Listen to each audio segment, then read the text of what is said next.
Hello there, weary travellers. Welcome back to the Library of Legend. I am Jack Tarlad, and this is Read and Roll. Welcome. This is the show where we bring on an unsuspecting guest, in this case, not so unsuspecting, to play through a fighting fantasy game book of their choosing. And this week we've got our old fellow Kadath Gaming coming back on to play through the end, hopefully, of his book. The last time I was on was about 2 weeks ago, and it was Daramuth. What did he play? Doesn't matter. Go back and watch it. But before we start, do all the things and the lovely stuff if you like. If you can do all the clicking of the buttons, the follow, subscribe. I'm also over on Rumble as well. Come on over on Rumble, have a chat with us over there. Sorry about the delay. There was a bit of a mix-up with EV Mux. It didn't seem to want to start the broadcast that I had scheduled on YouTube, but it started a new one. Hopefully people will be able to see that on in the old YouTube chat, because I posted the new link, etc., etc. So I hope you're all here. I hope you're all ready to go. I can see that there's some people starting to fill out in the chat there, and we will say hello to you shortly. No, in fact, we'll say hello to you now. We've got Crimson Shadow in the chat. Welcome, Crimson. It's good to see you. We've got Steve in the chat as well. Welcome, Steve. A pleasure. And you were both here before Legatus Legionis, although I've got a feeling that he was first in the old YouTube chat. So welcome to you all. And we've got Atom Gray here as well. Welcome, my friend. It's a pleasure to see you. And Davyverse saying, it's all Greg, hail and rollers. Yes, I put the new link on my Discord. Oh, thank you so much, Atom. You are a sweetheart. Thanks a lot. So, without further ado, we're going to call on our guest adventurer for the day, a man we all know. Oh, that was right, Crimson. He did play House of Hell. Thank you. A man we all know and love. He joins us on the Hump Day Chinwag on Wednesdays, and he has a channel. He has channels of his own, and he loves playing Conan and has several servers there. Anyway, it's our old friend Kadath Gaming. How are you doing, Greg? Hi there. Well, thanks. Good. I'm glad to hear it. We'll give you a little bit of a refresher on where you were in the game previously. Yeah, I have slept since, so I forgot. And it's been a couple of months. At the end of last episode, you says, "Oh yeah, we'll probably have to book in sometime in September." Mm-hmm. It's now the 30th of October. Yeah. Be Christmas soon. And I keep saying that to people, and it freaks them out. That's why I say it. It's like, was it 6 shopping weeks left to Christmas or something like that? This entire year has just flown by, hasn't it? Like I remember the just last New Year's, like it was yesterday. My birthday is not long after New Year's, and it's like literally round the corner again.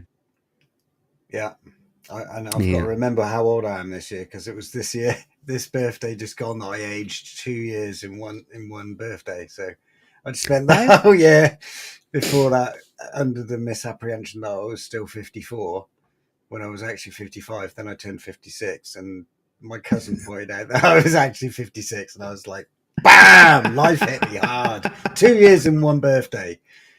Oh. Well, talking of old things, did you know that this year, I think it was this year, is it 50 odd years old? Let me just double check. It's not 50. It's closer to 40 something or other. Hang on. Fighting Fantasy. I'm just checking on Twitter because they posted it the other day. But basically, yeah, Fighting Fantasy had its anniversary earlier on this year. Mm-hmm. Trying to find it. Probably a 40th. Where is it? Is it 40th? Would have thought. I don't know, because like it didn't it start in 1984? 30th maybe. Yeah. Where's it gone? I did have this lined up. I did actually have this lined up. It's on Brave. Not Chrome. Yeah. You have to open Brave to get your links. Have them both running. So it was 40 years ago for Appointment with Fear. I'm not sure I've even done that one. No, I haven't played through that one myself. I'm just trying to find the freaking post that they posted. Just to double check. It's 40 years since Seas of Blood. It must be about 40 odd years then. Mm. Where is it?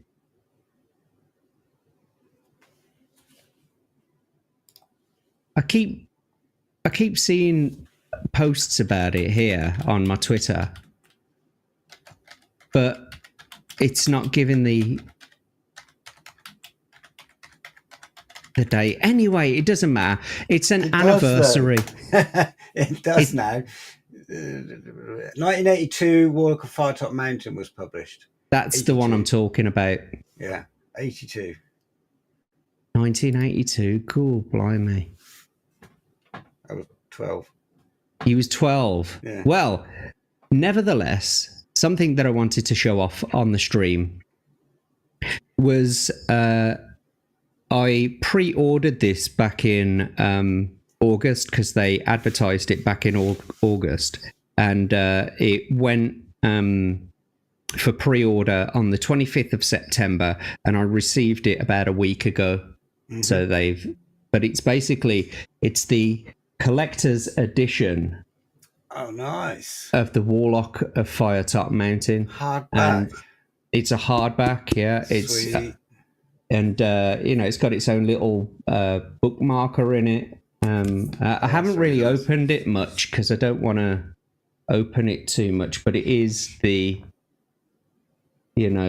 whole book in there, and there's more towards the back. But it's kind of got the new format as well, because if you look in the bottom there, yeah, if you don't have any dice, you can basically flip through the book and just land on any page, and that's your dice roll, basically. Clever. I thought it was clever. And it also comes with the map of Firetop Mountain. Yeah. That there, which is produced by a Romanian... We have to make our own fucking maps. That's cheating. Kind of. But I'm going to show you something else in a second. So there's a publisher who makes these maps, and they got involved with the making of this book. And their name is Q Atlas. And they have been designing some of the best maps that I've seen. So I can show you here. Cool, because this is an intersection in my long-term hobby, which is role-playing games, and one of my professions, which is cartography. And so here you go. Then you'll probably like this. Open a window, and it's that one. There we go. That whole Valheim board game idea came from a cartographic principle. I just applied it to Valheim instead. And so you may very well appreciate this then. So they're selling these maps, mm-hmm. and they're super high quality sort of maps with all of the pitfalls in it. Yeah.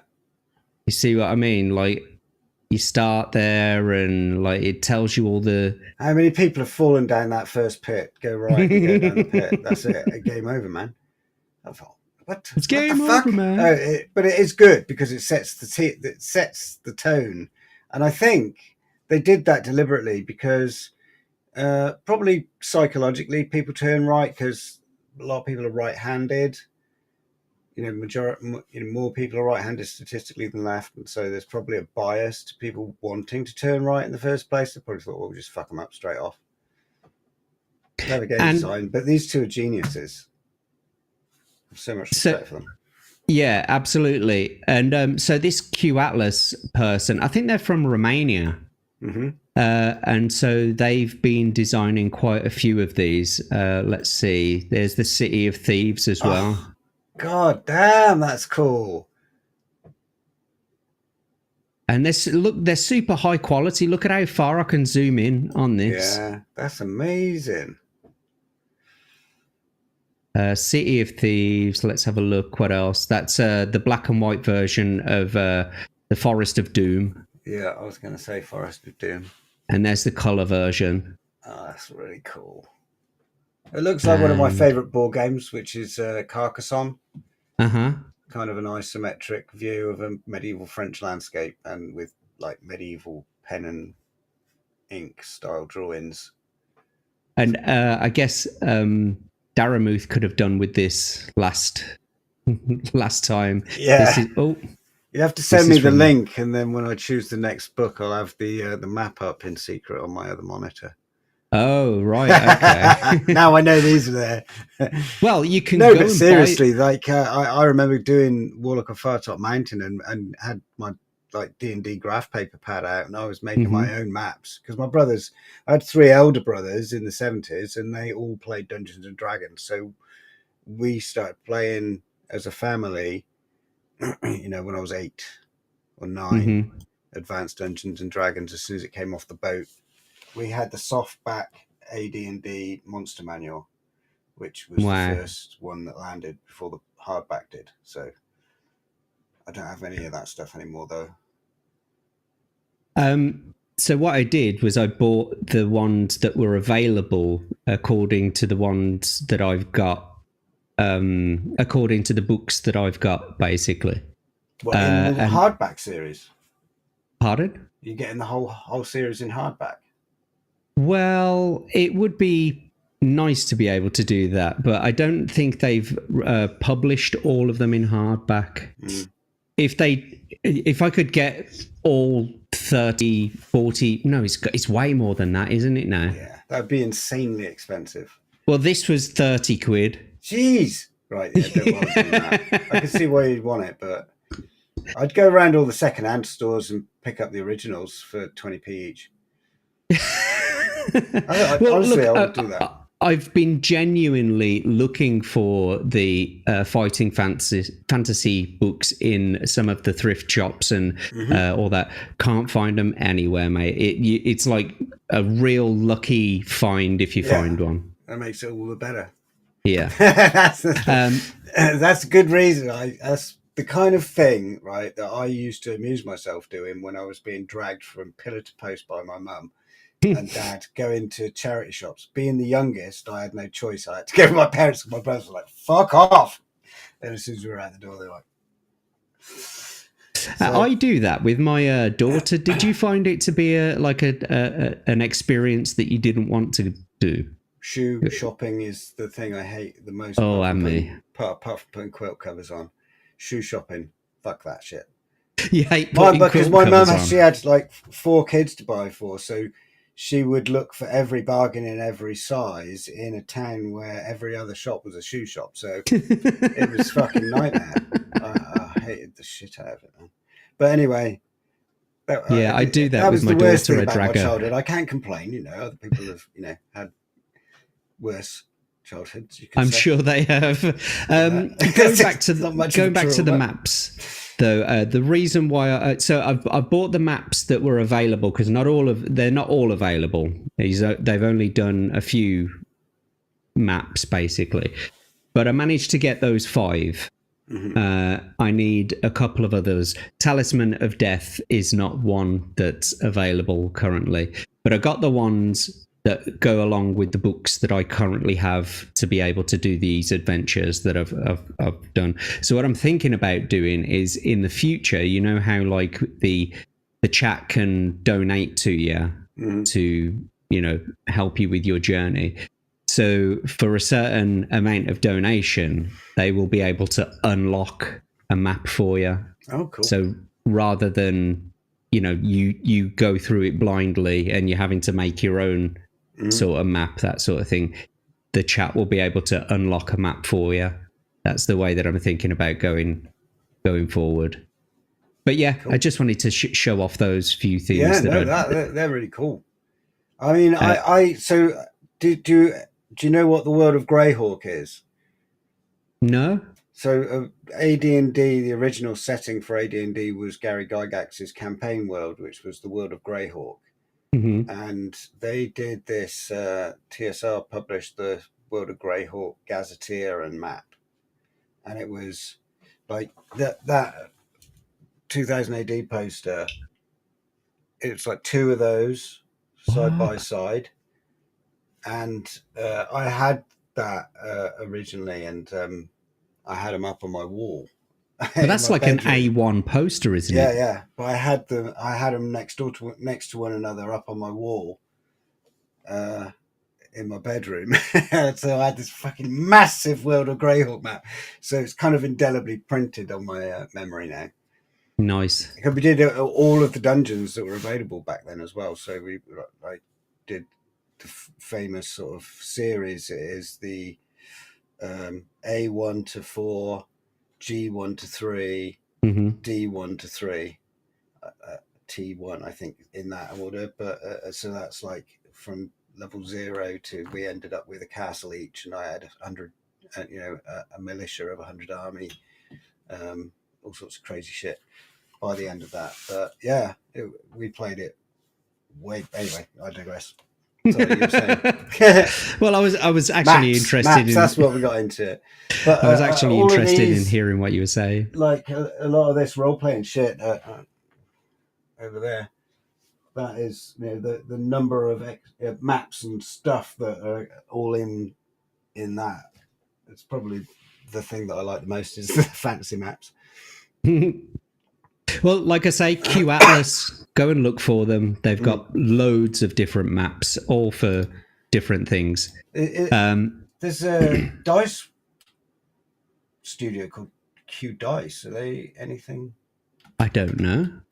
You mean they make custom dice? Yeah, but they do a lot of them, and they do like Lord of the Rings themed or Call of Cthulhu themed or any other game system, but they're totally independent. Actually, I think I've seen them at some of the workshop. They're called.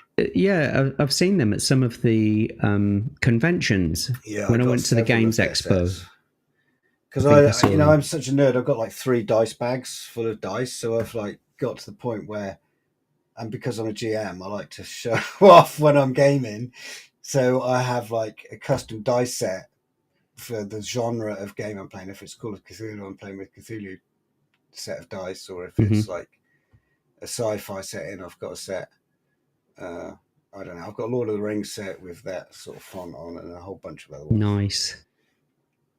Well, are you ready to get back into your adventure today? Yes. Let's get to it then. So I've lost all of my notes though. I don't know where the hell they are. I was looking for them earlier on, so hopefully you can remind me of what. Oh no!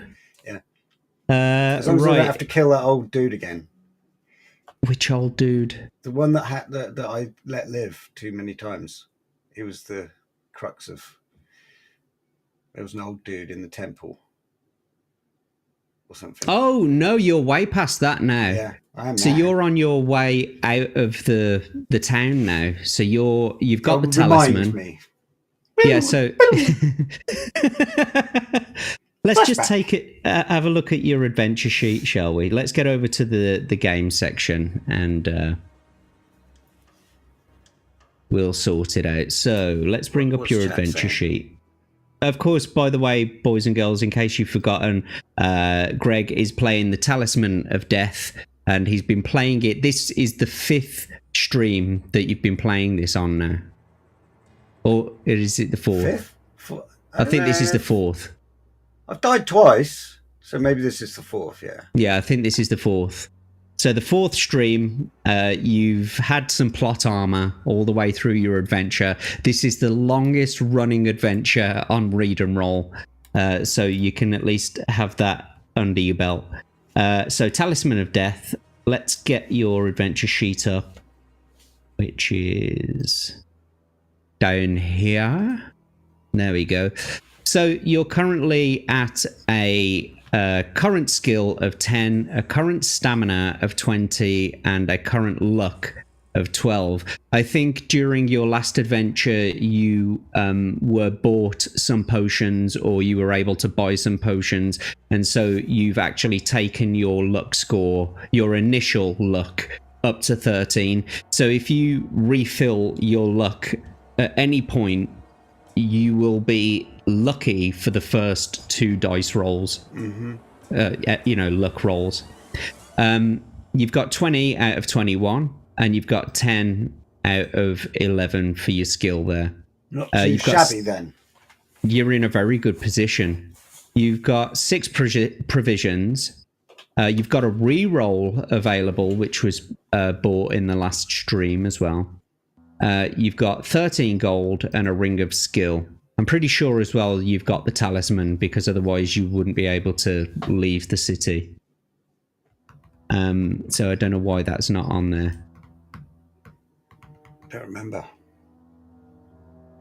Well, you defeated Horkana in the last one, and you had to battle against Tuchev, a shapeshifter.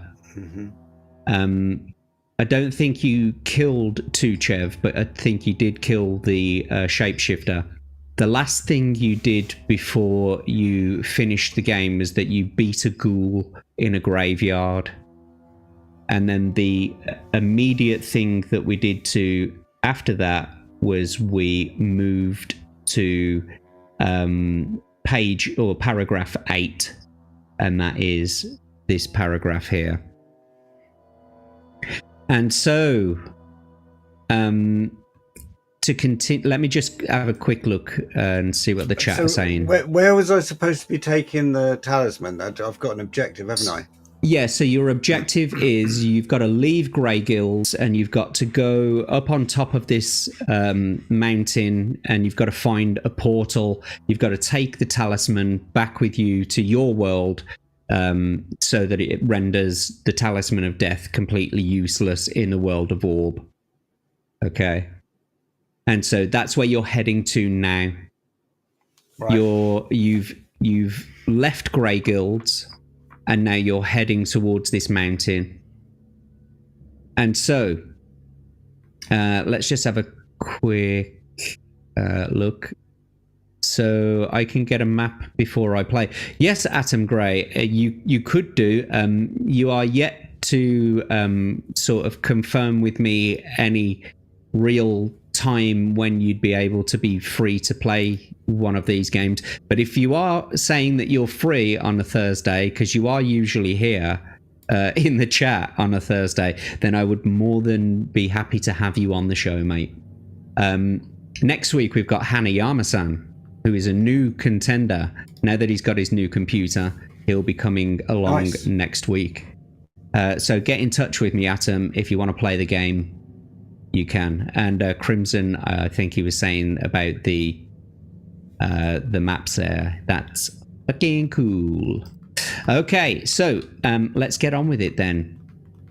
Are you ready? Yes.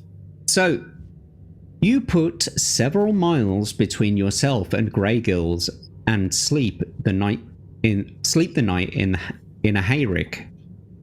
You awake refreshed, gained 2 stamina points, which actually your adventure sheet reflects that because you were at 18 after your battle with the ghoul. And so I added those 2 stamina points at the very end of last time's show. Okay. Which direction will you take towards the plateau? You could use the direct route, southeast across the moorland, or you could continue along the old trade road due south for a while and then strike east, or head east across the heath to the hills before turning south. So, for your first decision in this show, what do you think you would like to do? Southeast, south, then east, or east and then south? Am I being pursued out of the city? No. You've managed to get out of the city just perfectly normally. You escaped through a graveyard, through a crack in the wall.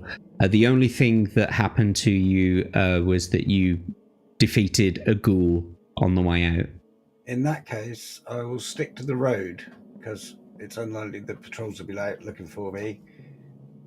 In which case I'd have gone cross country. So I'll stick to the road, which is due south for a while, then strike east. So they'll turn to 300. Okie dokie. Let's do this then. As you walk on down the road, leaving all human habitation behind, it begins to rain heavily, transforming the dirt road into a morass of mud. By afternoon, you decide to leave the road and head east through the wilderness. After a hard day's trek, you camp for the night. Your sleep is fitful. You dream of Horkana clad in a funeral robe, her wounds still bleeding. She's standing on the edge of the Valley of Death, her hair streaming in the howling wind. She beckons you to follow, then turns and walks down into the blasted desolation of the valley. You wake up feeling on edge and drained of energy, lose 2 stamina points, and turn to 116. So, yeah, you now have 18. I'm going to just edit that in the adventure sheet. That's been done for you. So turn to 116. Oh, I'm getting things pop up in front of me. Do you know why? Because I'm pressing the frickin' Windows key instead of the control key. Press it 5 times quickly and see what happens. What, the shift key? I think I get that when I'm playing Battlefield 6 and I just hold into the tab sticky keys. keys. Go, do you want to put on sticky keys? No, I want to shoot somebody and you're fucking with my game, man. You trudge on beneath the oppressive grey skies. The talisman seems to weigh you down like a millstone around your neck. At last, you can see the plateau looming ahead of you, but this does nothing to dispel the nervousness you feel. At dusk, you make camp and the dark pall of night engulfs you. Exhausted, you fall asleep. A more vivid dream disturbs your rest. Horkana appears again, but her outline is hazy and insubstantial. She beckons once more. The void that separates you is neither time nor space. You feel yourself moving towards her, and everything around you becomes misty and ethereal. You have been drawn to the edge of the Valley of Death, and you must fight her. So it's time, straight away. Holy crap! Boss fight! Horkana's spirit. Yeah, you're straight into a boss fight, my friend, I'm afraid. So here it goes then. We'll get your adventure sheet up. Don't forget, boys and girls at home, you can alter the adventurer's adventure. You can use the tipping link or links, because I've got two of them now. You've got a Ko-Fi link and the original Stream Elements link. And all of the available things that you can buy are in the description below. Or if you just want to donate as much or as little as you want to the adventurer, we'll enter it into the adventurer's little pot, and they can draw from it to buy boons as they please. But until then, here we go. We've got your first battle of the show. So we've got to fight Horkana's spirit. I wish you the best of luck, mate. Thank you. Let's get on with it. So, without further ado, if you wouldn't mind rolling 2d6 for the enemy, please. That's a 6 and a... Oh, hang on. 6 and a 1 that was, yeah? So 6 and 1. I'm going to put that there, but we've got to enter Horkana's shit in. So she's got a skill of 10 and a stamina of 12. So she's equal to you in skill at the moment, and she's not far behind in stamina. So I've got a re-roll and 2 luck check guarantees, right? You don't have 2 luck check guarantees at the moment. You've got 1 because you've not. Oh yeah, that's initial luck. Okay, right. Yeah. So your current luck is 12. So you will definitely win. I won't even make you roll.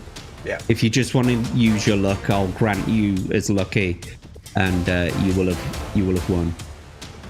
So anyway, that's 17 for her. If you wouldn't mind, then please rolling 2d6 for yourself. Oh dear, a 2 and a 1 gives you 13, which means she wins that attack round. Shit, it's not a good start. And we'll bring you down to 16. Do you want to test your luck or carry on? I took 2 damage. Did I take 2 damage then? You did took 2 damage, yeah. So if I test my luck, I can negate get 1 back. I'll get 1 back.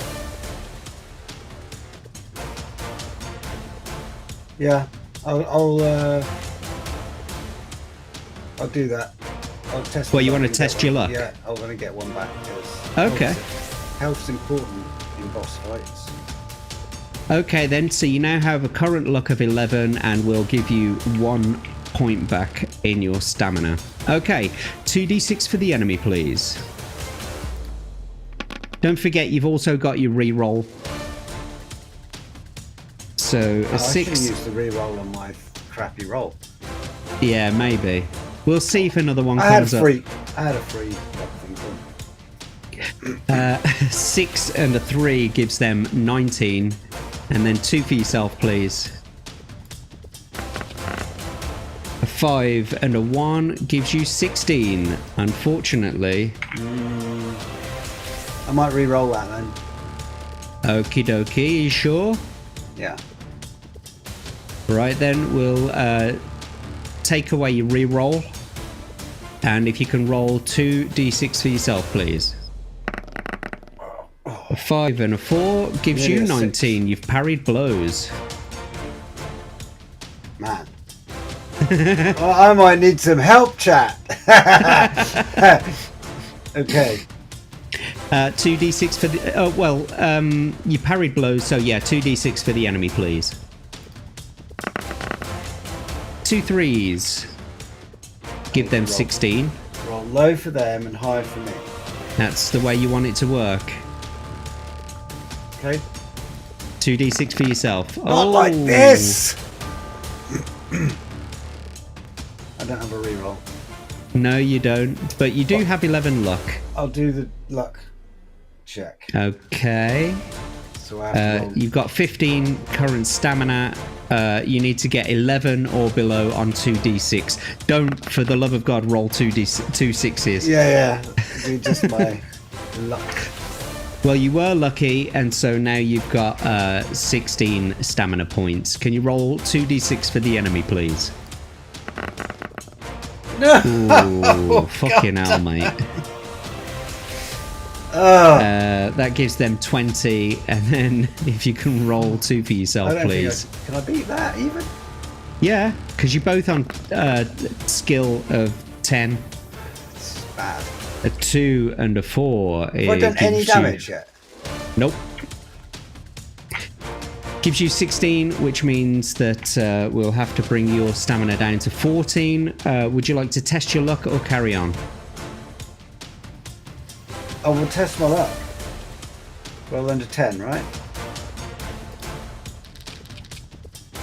Yeah. Save 1 health. Oh, sorry. You wanted to test your luck, was that? Yeah. Okay. So, yeah, it was 10 or below. You got 5, so now you have a current luck of 9, and your current stamina has been brought up to 15. 2d6 for the enemy, please. 2d6 for the enemy. That's more like it. That's better. That gives them 13. And then 2 for yourself, please. You watch you get snake eyes now. That's better. It is. Finally, you've been able to land a blow on the spirit of Horkana. You win that attack round and we'll bring her stamina down to 10. Now, if you want to try your luck, it will bring her stamina down by another 2. I'll do that. Luck okay, roll, so you've got to get 9 or below on 2d6, please. Oh, just! You did it. You did that it. Was worth it. You've got a current luck of 8 now, and she has a stamina of 8. How much have I got? 10? Pardon? 15. Okay, the odds good. Yeah, you're doing all right. 2d6 for the enemy then, please.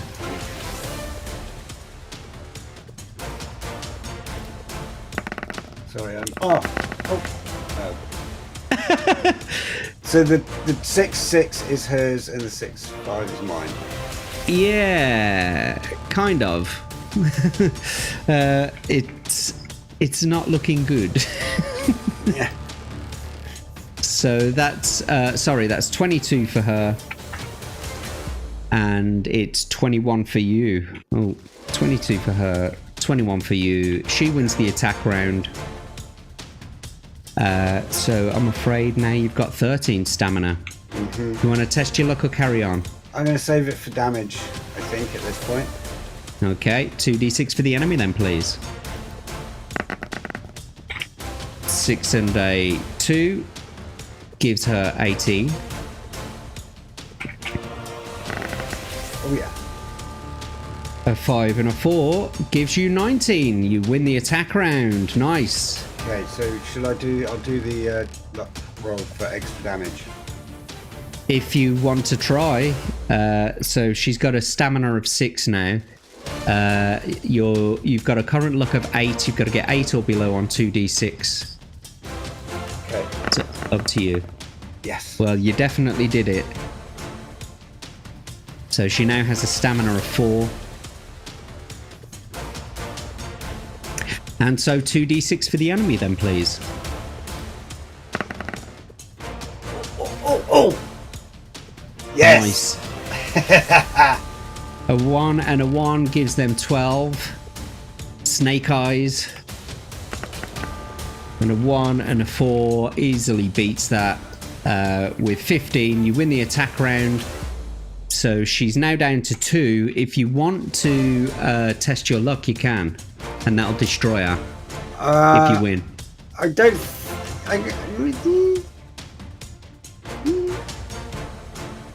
Go on then. 7 or below on 2d6. Crush your enemies, see them driven before you, and hear the lamentation of this woman. Oh, dearie me. Afraid not this time. She may have got a second wind. You've got a current luck of 6 now, and we'll have to add 1 back to her stamina. That means I just can't kill it. I should have just stuck. Not twisted. I should have stuck, not twisted. Indeed. 2d6 for the enemy then, please. Weak. Oh, she is nice. weak. Look, wounded. She lies at my feet. She's clawing at your toes. 2d6 for yourself, please. That'll do it. That is, as we say, ample.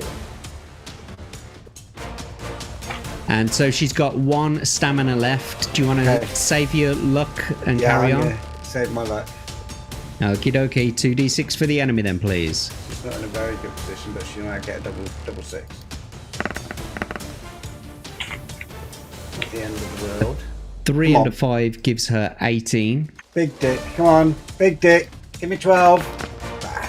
I'm afraid not this time. 4 and a 1 gives you 15. She wins the attack round, and we bring your stamina down to 11. Okay. It's not terminal yet. I'm still in double digits. No, she's like on her last legs. She's like in the death throes, and she's thrashing about. Right. So 2d6 for 2d6 for the enemy, please. Oh, I'm too good for her. That's 20 for her. Fuck. And 2 for yourself, please. Oh, flipping heck. Fate! Why have you deserted me? 13 for you. She wins the attack round, and now your stamina is 9. Okay, I can take it. 2d6 for the enemy, please. 6 and a 1 gives them 17. Remember the chance. And 2 for yourself. A 4 and a 1 gives you 15. Is this how it ends for you? No. I'm going to do...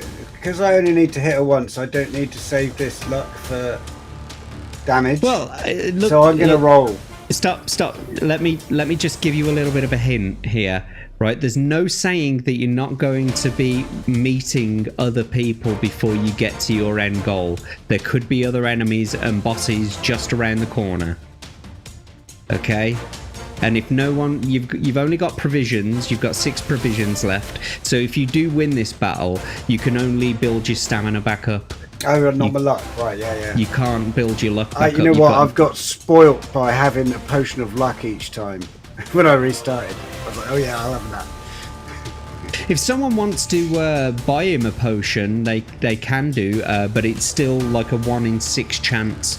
You've got to roll for a potion of luck, basically. So Davyverse is generating live chat GPT illustrations as we go along.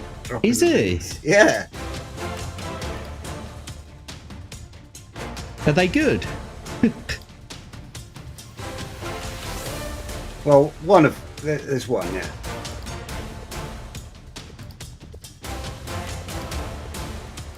Me with the talisman of death.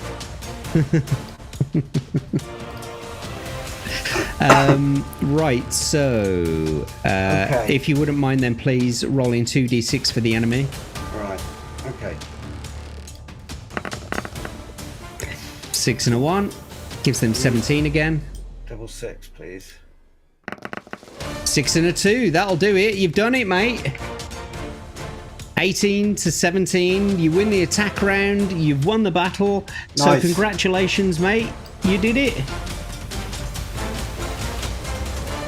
Only have to be lucky once, as they say in Ireland. Well done, mate. You destroyed Horkana's spirit, and she's disappeared into the background like Jack Tarlad on a Halloween special. Oh, I defeated the ghost. She was on the edge of the Valley of Death. What? Right, don't want to go in the Valley of Death. That's bad. So here we go. Right, do you want to know what would have happened if you'd have lost that? It says here, if you lose this combat in the spirit world, turn to 23. What do you think that means? That means your spirit is devoured and you don't get to restart the adventure ever again. No, it means you go back to 23 and you start right the way back. At the beginning. Again! The very beginning of the book. Again. No. Fuck. Right. Anyway, you won. Congratulations. So let's turn to 108. Do you know what? I've still got the old... Oh, where's it gone? I've still got the old YouTube stream thing up, and I need the new one. Because I can't see the chats over here. Uh-huh. Oh my gosh. Showing up in EV Mux, though. Yeah, but I also have Stream Ninja open as well, because I can't constantly look at EV Mux with looking at the Word and Excel documents. This is why I stopped streaming. It's just too much stuff to keep track of and update, and I can't be fucked. Cannot be fucked with it. Cannot be fooked, indeed. Let me just have a quick look here, because one of our wonderful viewers, Crimson Shadow, is saying, here you go, Gregster. Shut up. And so thank you so much, Crimson Shadow, for the $10 Dibdobs donation. Truly appreciate your help. I wonder how much that is in the UK monies. Let's have a quick look. USD to sterling. So £10 is £7.60. So I'll round it up to £8. So he's just put £8 in your pot. Cool. Thank you. So yeah, you've got £8 in your pot, which means that you could try to roll for a potion of luck. If you wanted to try and buy a potion of luck, you could try to roll for one. You've got to get a 6 in order to get one, otherwise you get to choose from either a potion of skill or a potion of stamina. I'm going to get stamina back anyway. Oh, it says or regaining stamina lost fighting Horkana. Well, yeah, you can get your stamina back by eating your provisions. You know, it says here. What? On the page, 108. You wake up with the star, it's dawn, you regain any stamina points you lost fighting... Oh, right, okay. Nice. Spoiler! However, you feel as though you had actually fought her, and your sleep has no restorative powers. You gather up your belongings and trudge onwards. So... I forget how much. I think it's going to cheese it a bit if I get a potion of luck now. Yeah, it will.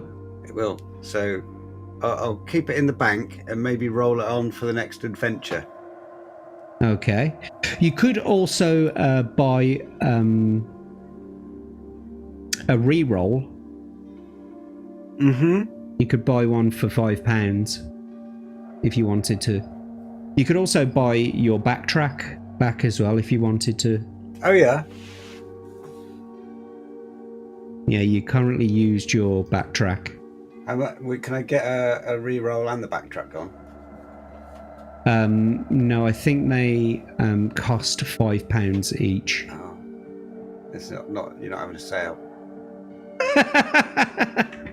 If you spend all £8 now, you get both of them at a discounted price. Exactly. I don't know. Why don't you have a think about it? You've got your stamina points back. Hold on. I just got to roll my haggle skill check. It's pretty good. Pretty good roll. That is a pretty good roll. You get 10. I think I'll go for the reroll. You'd like to buy a reroll? Buy the reroll, yeah. Okay. Because it came in useful. You now have £3 left. Okay. Which would buy you a potion of choice. What does that do? Well, like I said, you'll get the choice of either a skill, a stamina potion, or a luck potion. You get to pick which one you want. However, in order to get the luck potion, you have to roll a 6. Yeah. But what I am willing to do is allow you to buy the luck potion, but it only restores up to 12 rather than 13. And it doesn't give you another initial luck.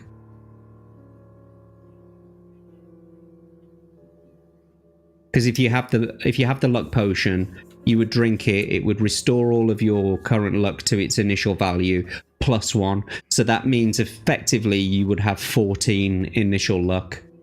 But if you want to forego the rolling of a 6, I will allow you to buy the luck potion. It will only go as high as 12, and you will not get an extra initial luck. That's fair. All right. You want to do that? Yeah. Okay. And I'll take it. Oh, okay. So it's straight away. No. Hold on. Maybe I shouldn't. Can I take that in combat? Yeah. Yeah? Yeah. Okay. If I can do, like, drink a potion in combat rather than do it when I'm resting. Okie dokie. That'd probably be okay. I could see myself burning 4 points before I want to take that.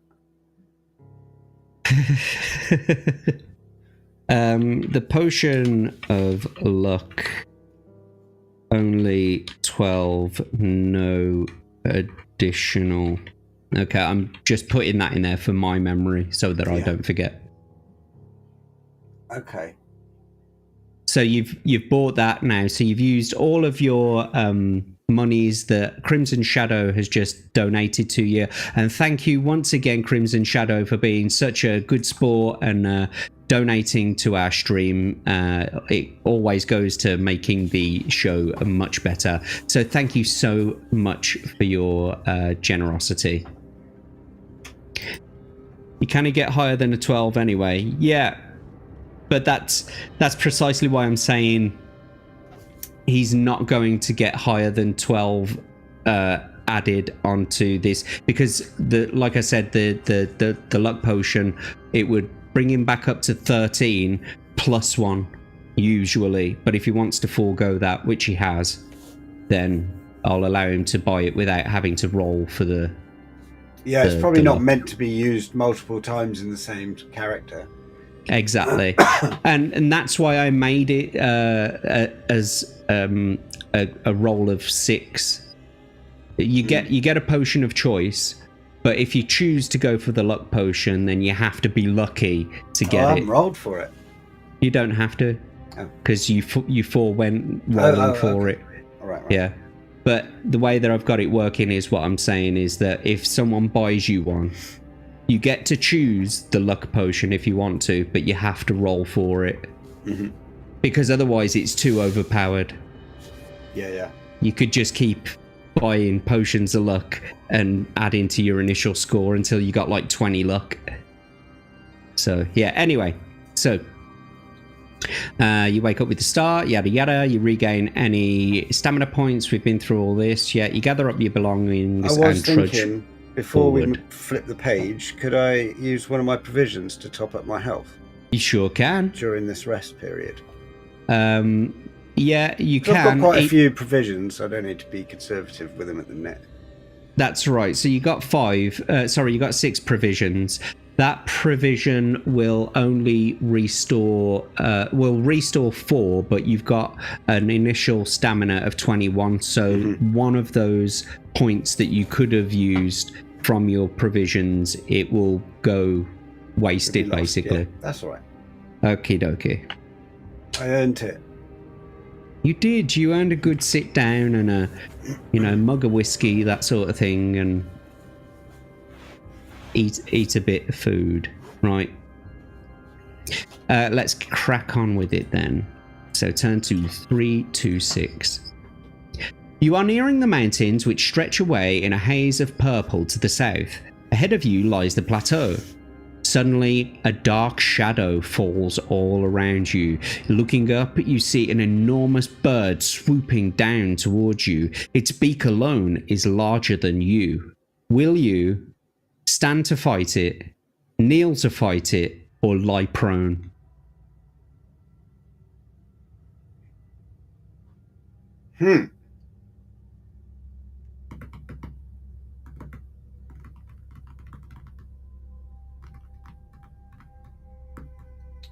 Kneel to fight it. Okie dokie. Make yourself a smaller target. There's no point lying prone. Won't be able to fight it. The rock misses you and soars up into the sky. Luckily, its attention is distracted by larger prey. The rock swoops again with a roar of wind and carries off a wild horse. Grateful for your luck, you hasten on towards the plateau. Good going, man. Well done. Damn. Ooh.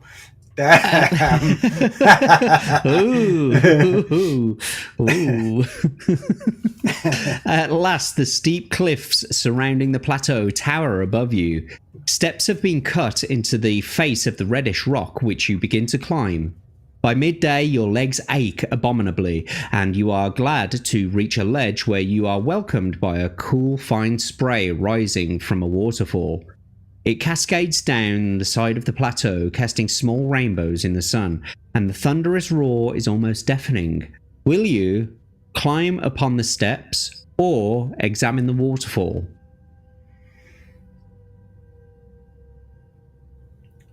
Examine the waterfall. You approach the waterfall and within moments are soaked through. Looking closer, you see a dry space behind it under a jutting cliff face. When you jump through, a cave entrance is revealed. Will you enter the cave or will you leave and continue up the steps? Well, I'm going to have a look. Now that I'm here, it'd be rude not to enter the cave. Yes, go. 42 as well is the answer to life, the universe and everything it's meant to be. You manage to light a damp torch which reveals a door at the back of the cave. The door is made of black wood, inlaid with alabaster. A raised frieze is in the center panel. A raised frieze in the center panel depicts a red dragon, a great flame shooting from its jaws, and an ivory spear. The door creaks as you open it gingerly. You step into a passage. The musty air reeks of decay. You come to a place where four tunnels cross. So will you advance down the tunnel ahead, make a left-hand tunnel, or take the right-hand tunnel? Go left. Based on what I was saying about the Warlock of Firetop Mountain and people turning right. You take the left-hand tunnel, which soon turns to the right and leads into a bare stone room with a small rectangular pillar in the middle. The tunnel continues on the other side of the room. Will you examine the pillar, go straight to the tunnel opposite, or return to where the tunnels crossed and choose again? I'll examine the pillar. Okay. I did not expect to get into a dungeon at this stage. These books are just so well put together. It's really good. An inscription on the rectangular pillar reads, "Put yourself in the place of the monkey. To the left is danger. The idol shall act." You want to write that down? Put yourself in the place of the monkey. To the left is danger. The idol shall act. As you ponder the meaning... Hang on. I'll write it down. Okay. Put yourself in the place of the monkey. To the left is danger. The idol shall act. I just took a photo of it. As you ponder the meaning of the strange message, a trickle of sand falls on your head. You look up to see the roof cracking, and an avalanche of sand starts pouring down. With a grating rumble, a slab of rock starts to fall across the exit ahead. Your only hope is to hurl yourself through the narrowing gap. Roll 2 dice. If the total is equal to or less than your skill, turn to 103. If the total is greater than your skill, turn to 215. I've got a reroll. You do have a reroll, and you will be able to use it in this, but you've got a skill of 10, so I wouldn't worry too much unless you roll like a 6 and a 6 or a 6 and a 5. You should be all right. Okay. So ready? Roll 2. Hang on, let's just double check. Yeah, roll 2d6, please.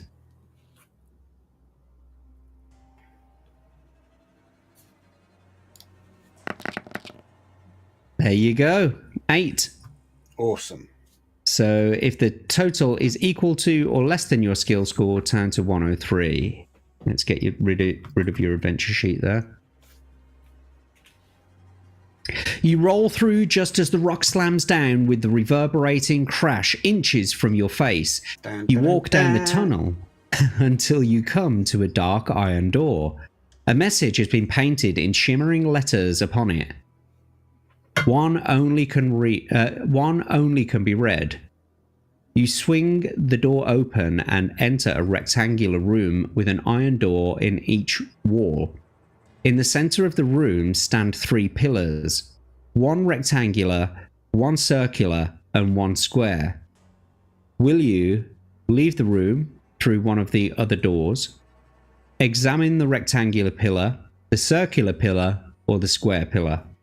Fuck. Oh, God.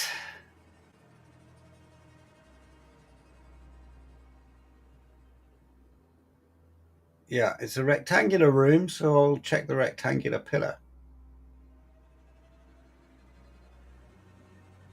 In the flickering torchlight, you read an inscription on the rectangular pillar. Put yourself in the place of the monkey. To the left is danger. The idol shall act. Suddenly, the 3 pillars disappear. You step back in amazement. The room remains empty and nothing else untoward happens, so you decide to leave. It's strange that that was the same message as was on the door. Mm-hmm. You try all the doors but can only get one of them to open. You seem to have no choice and go through into the room beyond. It is a wide wall stretching away to the left and the right.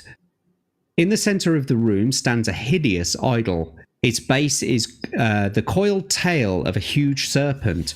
Its muscular torso sprouts 4 clawed arms, 2 gruesome heads, and a bat-like wings. An inscription on the floor reads, Damoth, son of the god Nil, mouth of the void. In the opposite wall are 4 doors, 2 to the left and 2 to the right. Each door bears a symbol. Furthest from you on the left is a green serpent. The next door bears a grinning monkey.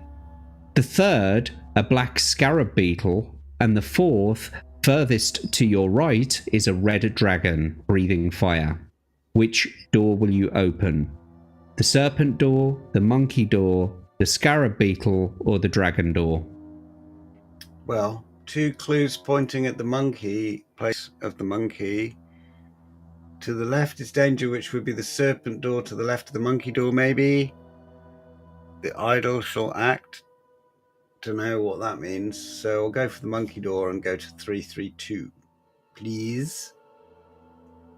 The wall opens to reveal a blank wall of rock. It's a false door. You close it and the monkey's grin seems to mock you. You may choose another door. Which will you choose? The serpent door, the scarab beetle door, or the dragon door?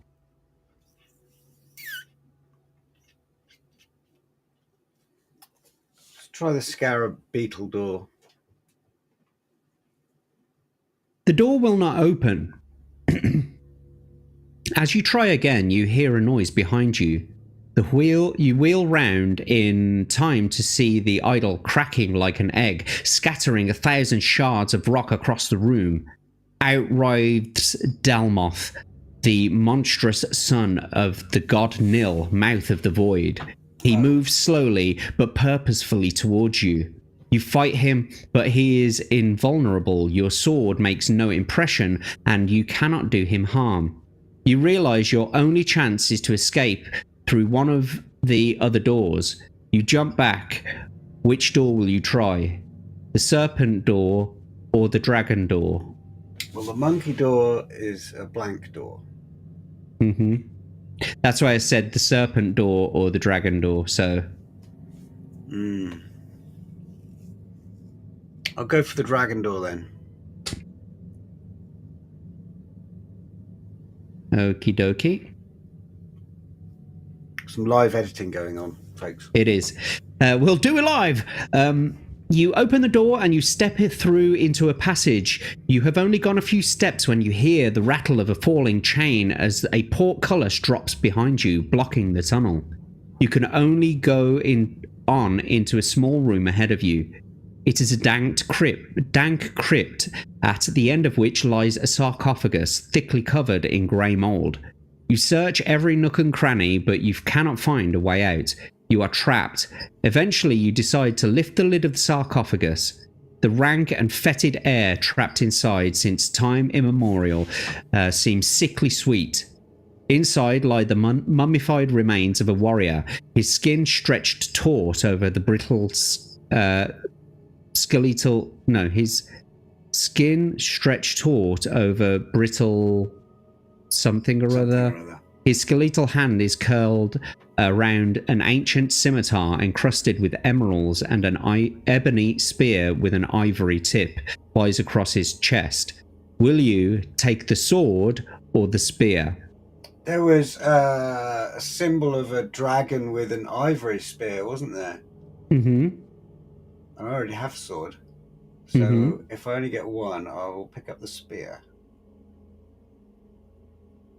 You take the heavy spear, and looking closer, you see that the word Dragon's Bane is carved on its shaft. It's obviously magical, and you may add 1 skill point to your score when wielding it.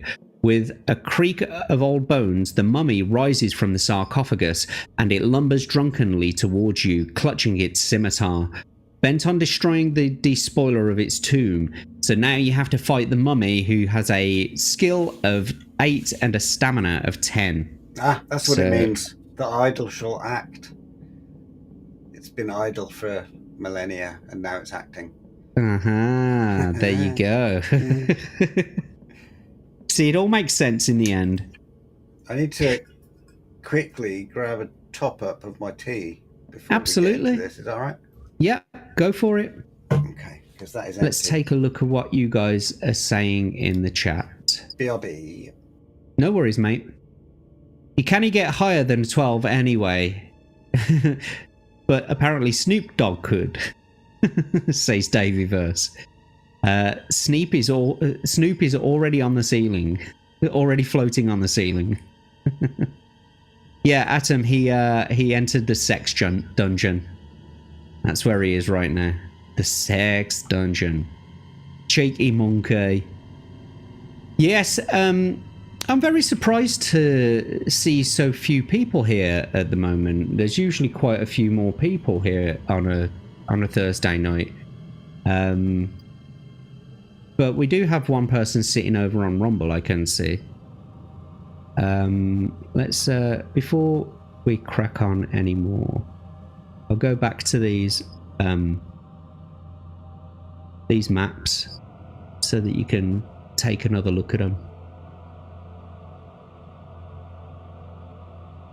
Here we go.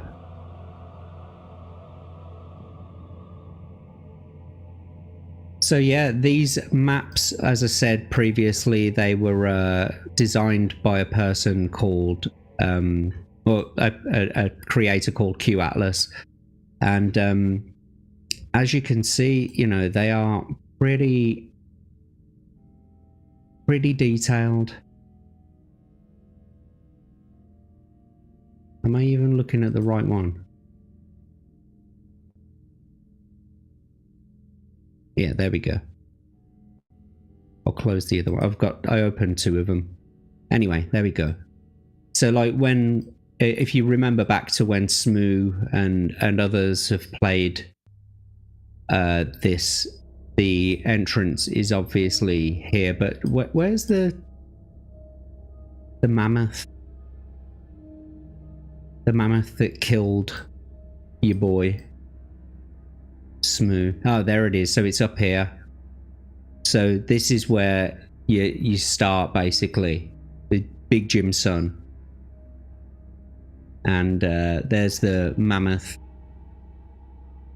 And then you obviously crack over the crevice in the snow up to the crystal caves. And then this over here is the crystal caves entrance.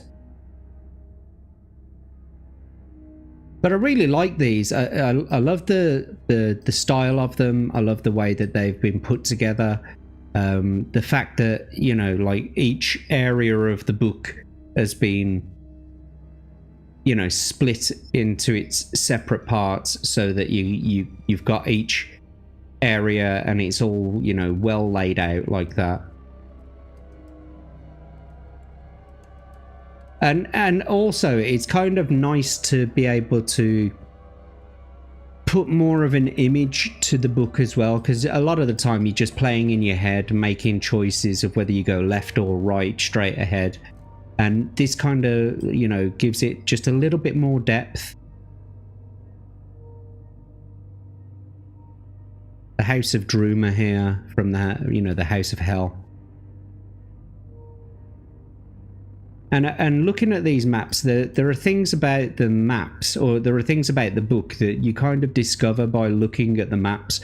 Places that maybe you haven't thought about a way that you could go before, and items that you've never picked up before.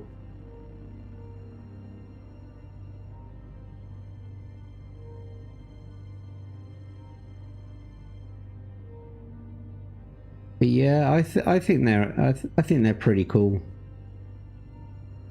This is the Zagor's Maze, of course, which is where Paul Hadouken got lost. Kept going round and round in circles.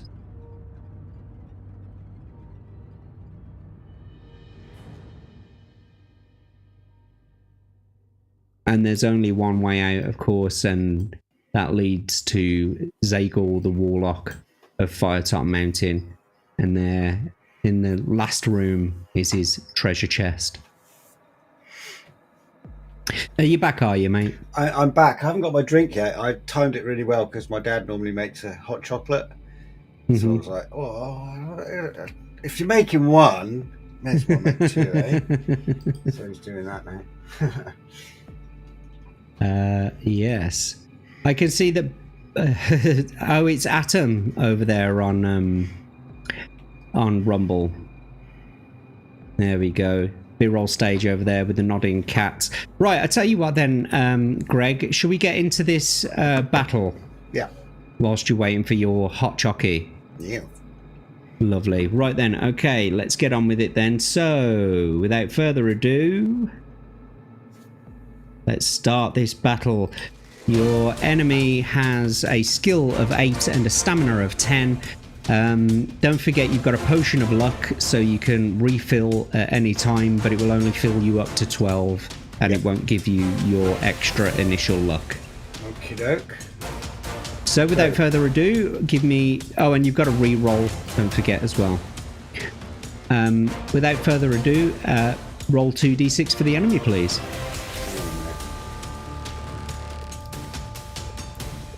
Special occasion. Oh, fuck. I was getting coffee.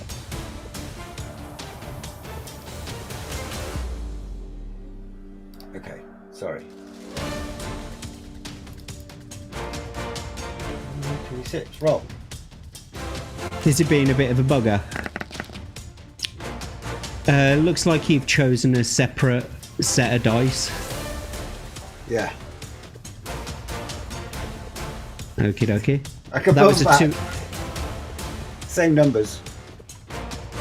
2 and a 4. That gives them 14. Give me a second. Let me just get rid of these scores from Horkana's battle. 14, and then 2 for yourself, please.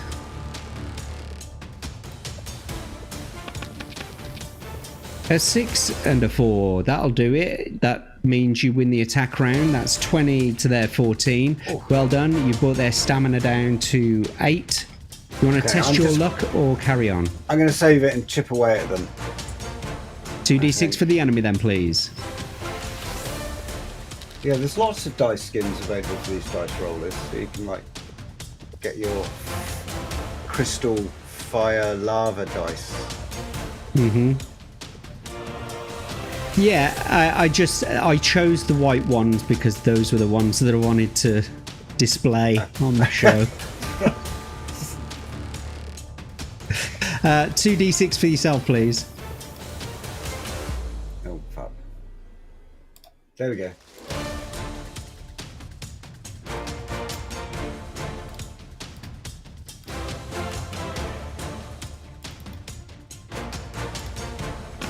There we are. Fixed it. Sorry, mate. 3. Sorry, No mate. worries. Fucking around in the background. So that's 16 for them, and if you can roll 2 for yourself, please. Oh yes. A 6 and a 4. Lovely. This is more like it. This is how things should go. That gives you 20 to their 16. That means we've brought their stamina down to 6. Are you going to carry on? Yes. 2d6 for the enemy then, please. Nice. I'll take that as a 3 and a 1. That gives them 12, and then 2 for yourself, please. A 2 and a 4 gives you 16 to their 12. You win the attack round, and you are slowly chipping away at their stamina. That gives them 4. Yeah. 2d6 for the enemy, please. A 4 and a 2 gives them 14. Come on, big roll. A 3 and a 4 gives you 17. Lovely. Well done. You once again, you've won the attack round, and we'll bring their stamina down to 2. You can test your luck at this point if you want to, but if you want to just carry on, that'll we'll just carry on. do 1 extra, wouldn't it? Yeah, go on. No, if you're lucky, it will take away 2, but if you're unlucky, it will give them 1 back. Yeah, I won't do that. It's not worth the risk, because then it would just run the combat on. Okay. 2d6 for the enemy then, please. A 2 and a 5 give them 15. And I'll take it as a 3 and a 6. Gives you 19. You win the attack round, and you've won the battle, mate. Well done. Cool. Congratulations. Good job, my friend. Thank you. Well done. You did it again. So, yes. Let's take a look at what we're doing now. Yeah, you won. So, is your dad going to bring your... I think so, yeah. It would probably take him 20 minutes to make it now. Well, it'll be a nice cold milkshake by the time. Yeah. By the time he comes in. Anyway, so turn to 350. You notice that at the base of the sarcophagus is a hollow, and you break through to find a tunnel below. You jump down and feel your way along its damp-walled windings. At last, you see a circle of daylight ahead. You emerge on to the steps again, some way above the roaring waterfall, and begin to climb. As you climb the steps, the temperature and humidity increase. Dripping with sweat, you look up and you see that the lip of the cliff's only 60 meters above you. Suddenly, several boulders crash down from the top. Roll 2 dice. If the total is less than or equal to your skill score, turn to 308. If the total is greater, turn to 277. So, if you can roll 2d6, please, and you got to get 10 or below. Right. Oh, yes. That'll do nicely. For you. Okay, 308. You flatten yourself against the cliff just in time. The boulders hurtle past and explode as they hit the step just below you. You carry on wearily climbing up the steps. At last, you reach the floor of the plateau itself. It seems your aching legs have forgotten how to walk on level ground. The vegetation is lush, like a tropical rainforest, and your clothes cling to you, damp with perspiration.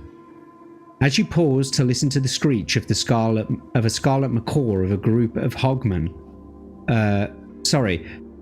As you pause to listen to the screech of a scarlet macaw, a group of hogmen burst from the vegetation in front of you. They are blue-grey, hairy, and have heads like tusked boars. Will you tell them that you mean them no harm, or will you attack them?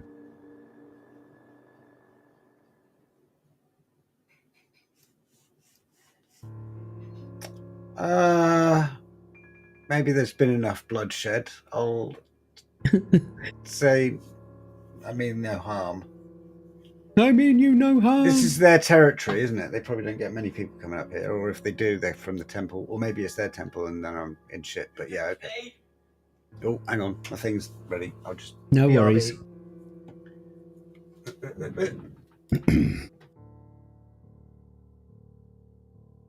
Excellent. Right, so Ghosty McGhostface over on the Rumble sides, putting his ghost in there. Did you like my ghost disguise yesterday on the Hump Day Chinwag Atom? It like sort of the ghost effect grew over the course over the course of the show. I was downloading effects to put over my overlay as the show went on. You smell bacon? Yes, indeed. They are Piggy McPig faces.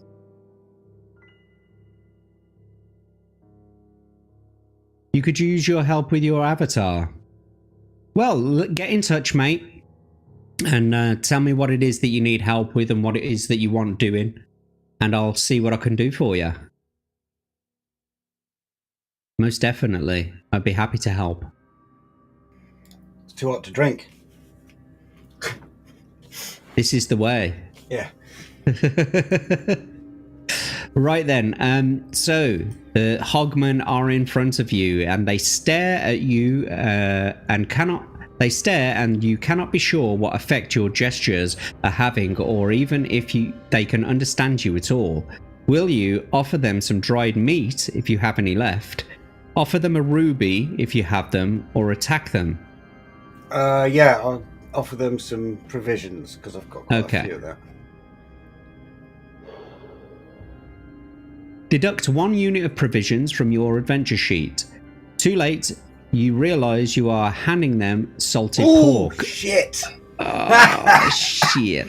The hogmen are offended. They demand in grunts that you go with them to their village. Will you go with them or refuse? Yeah, I'll refuse. Okay. I'm just gonna deduct 1 from your provisions, and right. then I'll build the provisions back up in a minute. Just got to deal with this lot. We will refuse then. 172. They lower their heads and charge at you. You wound 2 of them before another catches you with his tusks. The tremendous momentum of his charge pitches you on your back. You lose 2 stamina points. If you're still alive, they pin you down and drag you off to their village. Oh. Shit. Well, it wasn't going to go well if I just went there anyway, having offered them one of their kids. Yeah, there's a leg. Have a nibble. Good crackling. So you've been brought down to 19 stamina now. Their village is composed of several elegant buildings made from wattle and daubed with clay. A deep dry moat and spiked palisades surround it. You are led through the village to what must be the head hog's I was trying to say hedgehog then, which must be the hedgehog's dwelling. A 2-storied building, part of which is built from crumbling green stone. A huge mud wallow lies nearby. The hedgehog sits on a carved stone throne, his muscles rippling under his blue-black skin. He wears a red robe fastened at his thick neck with a necklace of amber. He seems at ease, but he demands to know why you, a human, are on the plateau. If you say that you mean them no harm, you are searching for the portals on Mount Starreach, turn to 110. If you tell him you are looking for a lost city, turn to 90. Well, I'll say I'm looking for the portals because I am looking for the portals. It may be in the lost city, but I don't remember anything about a lost city. The Hoglord says, I will help you, I will help you, man-thing, for you may help me. An ancient red dragon has its lair within Mount Starreach and it's guardian of the portals. The last time it woke, which was when my children were born, it despoiled our villages. You must slay it before you can go through the portals. It breathes fire which cannot be withstood, save when one is sheltered by scales from the dragon itself. You must steal 3 of the scales from its lair and fashion a shield out of them. It gives you a parting gift, a stoppered gourd containing the gum of an amber pine, with which to make a shield. You dine with them on mangoes and nuts and guavas, and you gain 2 stamina points. Oh. You thank them and leave. After a long climb, you come to a wide cave mouth reeking of sulfur, the dragon's lair, and you decide to enter. So I'm going to add those 2 points back. You have 21 points again. Good job I got hot chocolate before this. Good God. And you've got a stoppered gourd, the gum of the amber pine. Okay. Gum of pine. Right, I've added those things to your adventure sheet, and we turn to number 7. You light a torch and enter the cavern, which stretches away into the blackness. You scramble across the cavern floor until you see a small, smooth-walled tunnel branching off from the main tunnel. The strong smell of sulfur seems to pervade both. Will you walk down the wide and rocky main tunnel, or investigate the narrow tunnel? Go and check the narrow tunnel. You walk down the winding tunnel for some time until it opens out into a large cavern. In front of you is the rigid back of an immense dragon. Shit. It is about 18 meters long and it's covered in thick red scales. Its long tail is curled round a vast hoard of treasured gems, gold, goblets and vases, which lies higgledy-piggledy beneath its bulk. Is higgledy-piggledy a British term? It kind of seems like a British person thing to say, doesn't it? I think so. It seems pretty British. I just don't hear Americans saying it.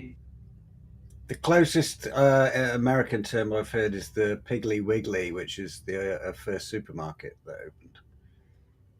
Really? Mm. Wow. It was the first chain supermarket in America.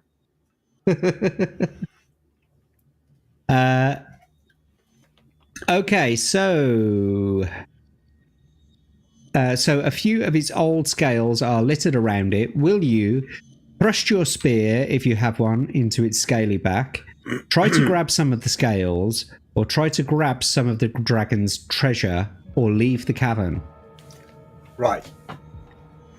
I'm going to describe my thought process here. I didn't go down the big tunnel because I figured that's big enough for a dragon to come and go.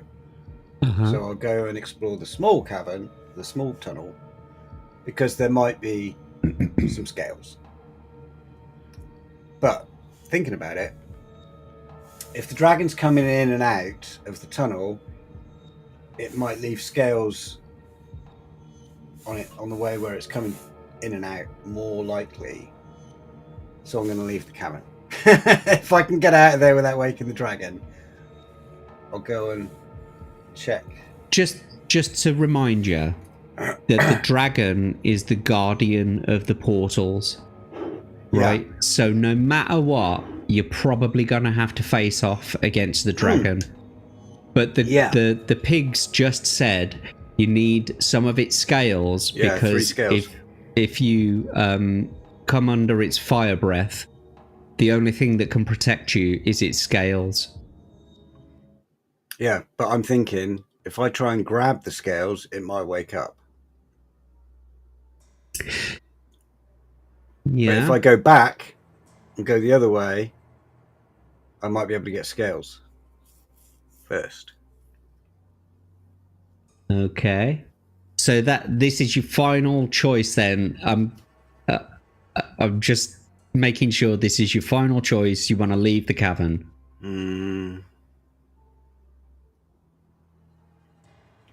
I can't remember what the page number behind is. That like when it says leave the cavern, does that mean go back to the place where you were before and make a new choice or not? That's not what we're saying. It's like you leave the cavern, go and become a farmer, fail in the adventure, and do not pass go, do not collect children. Yeah, don't take the talisman back to your world. Don't go through the portals. You fail in all of your goals in life and are a crap adventurer.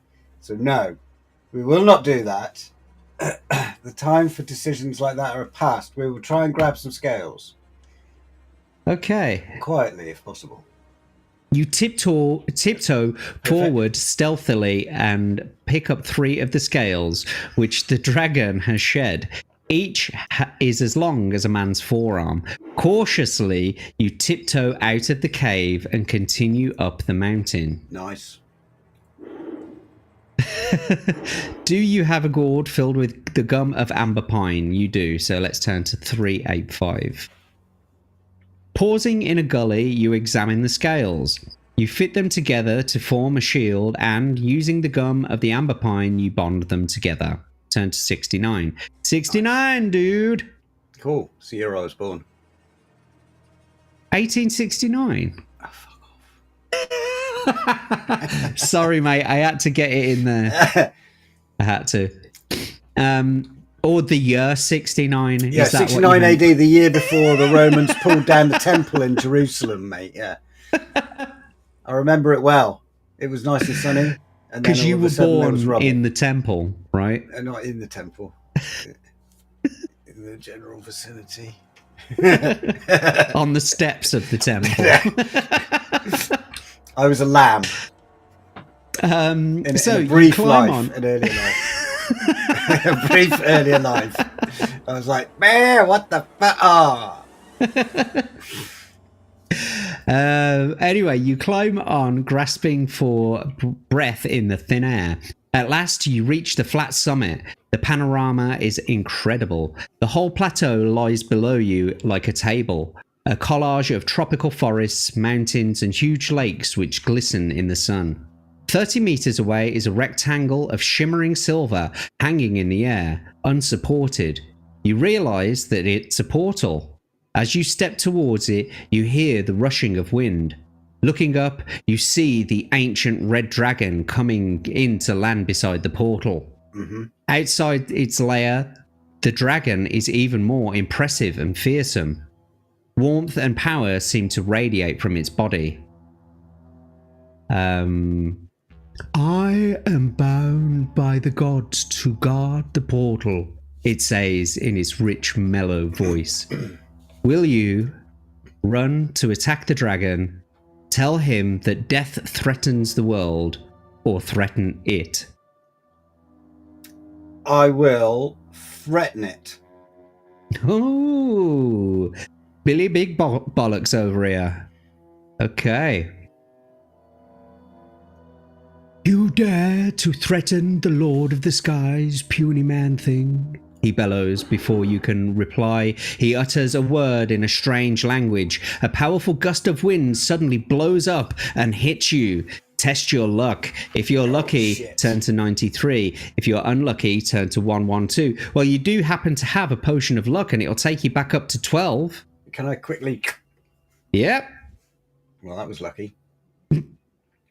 So we'll get rid of your pot of luck then. We'll take your luck back up to 12. And this is the kind of roll you want a guaranteed win on. Yeah, so you've tested your luck. You are lucky because you can't get any higher than a 12. So now you have a current luck of 11, and we'll say that you were lucky. Okay. Yeah. Welcome to Abe in the chat as well. It's good to see you, my friend. Did we have a raid from someone? Because I haven't been keeping an eye on the I thought on he the was chat. Here before. Pardon? I thought he was here before. Was he not? I don't think so. I just assume he's ever present in all chats at all times, so we just assume Abe's there. He is usually, but I swear he has in his room. He's probably got 10 monitors, like in the Matrix. You know that dude in the middle of the Matrix. That's Abe. That's Legatus with all of the monitors, with all of the different YouTube channel chats, and he's there. He's just typing in all of them. That's Legatus Legionis. Like I have Vishnu, no doubt about with all that. the arms. Yeah. 5 keyboards.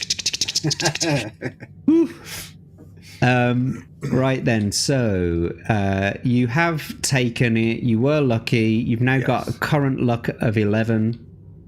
So let's go here. The wind whips under your shield, and you only just manage to keep your grip on it. Ooh. You run to attack before the dragon can cast any more spells. As you charge at the dragon, it breathes a tongue of rolling flame at you. You crouch behind your shield, which protects you from the fiery blast. Before you can attack, the dragon, roaring in anger, swipes at the shield with a massive claw. Roll 2 dice. If the total is less than your skill score, turn to 34. If the total is equal to or greater than your skill score, turn to 79. So I've got to get a 9, right? Well, it's gone a different way this time. So usually it's the total is less than your skill score, turn to 34. However, if the total is equal to or greater than your skill score, turn to 79. So I'm assuming that you need to get 10 or higher. So yeah, it seems to have gone the other way this time. But we'll see what happens. You've just got to roll. You want to pass, I think. You want to roll under. That's the way it usually works, but because they've because swapped, it's equal to or greater, they've made the test more difficult. Yeah, to pass. exactly. So I still want to roll under it. So I have to roll under a 9, I think. No, that's effectively a -1 to your skill test.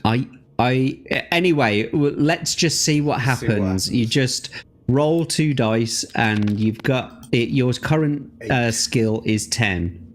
8. So you got 8. Less than skill score, yeah. So it is less than your skill score. Turn to 34. Deftly, you dodge the flailing claw and move into the attack. Do you have a spear? Yes. If you do, turn to 51. So you do have the spear. Nice. You attack the dragon. I shall rend you limb from limb, it roars. Damn.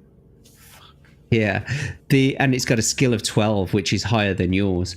But you will be wielding the spear, which means that you get an extra 1 skill. So it's 11 to 12. I shall rend you limb from limb, it roars. The great claws swipe at you as it tries to crush your head in its enormous jaw. You dodge to one side as it leaps, and you thrust your spear into its soft underbelly. The red dragon has a skill of 12 and a stamina of 20. Let's enter those into your sheet there. And because you're using your spear, you get to have 1 extra skill, so I'm just going to add that in now. Oh no, I've got full luck, so I can do. Well, you've got full skill now. Yeah, it's back up to your full amount. Oh yeah, and I've got full luck, so I can burn a few luck points on damage. You could try to, yeah, but however. Each time you make a successful attack, deduct 5 stamina points from the dragon's total, as the magical spear seems to bite deep into its flesh. If you reduce the dragon's stamina to 5 or less, turn to 29. Okay? So if you get to 5 or less, then we'll do something different. But until then, let's get it on, my friend. Okay. So, if you wouldn't mind, please, rolling 2d6 for the enemy.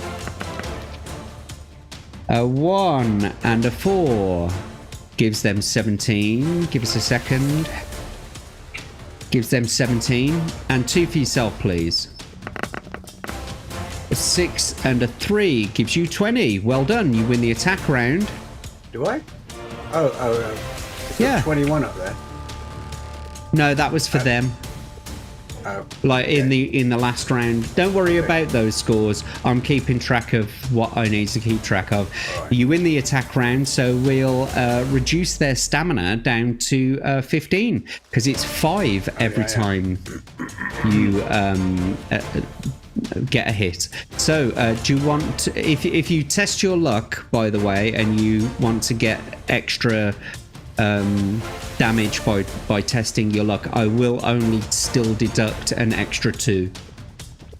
It won't be like 5. I don't think it's worth it because that won't, like, if I do 2. So what I'm thinking is 2 hits and 2 luck 2 points. more hits. Well, no, what I mean is 2 hits from 20 with 2 plus 2 bonuses would not get me to the 5 points that I need. I see. So there's no point spending luck. I see what you mean. Then in that case, 2d6 for the enemy, please. Oh, God! A 5 and a 5 gives them 22. It's alright, I'm lulling it into a false sense of security with this. Oh, and you couldn't have got a worse roll if you'd have tried. Snake eyes. Yeah, it's But no worry. I'll just take it. No worry. It's only brought you down to 19. So you've still got all the advantage. You're taking 5 points off them every single time you catch them. So 2d6 for the enemy then, please. Too high. A 5 and a 4 gives them 21. And 2 for yourself, please. 6 and a 3 gives you 20. You lost by 1 point. And it brings your stamina down to 17. Okay, 2d6 for the enemy, please. I might regret not reducing that. How much damage is it doing to me? Only 2. Every time he attacks, he only does 2 damage on you. Okay. A 6 and a 2 gives them 20. No! A 3 and I'm a going 1. to re-roll that one. Oh, okay. I think I'll re-roll that. Go for it then.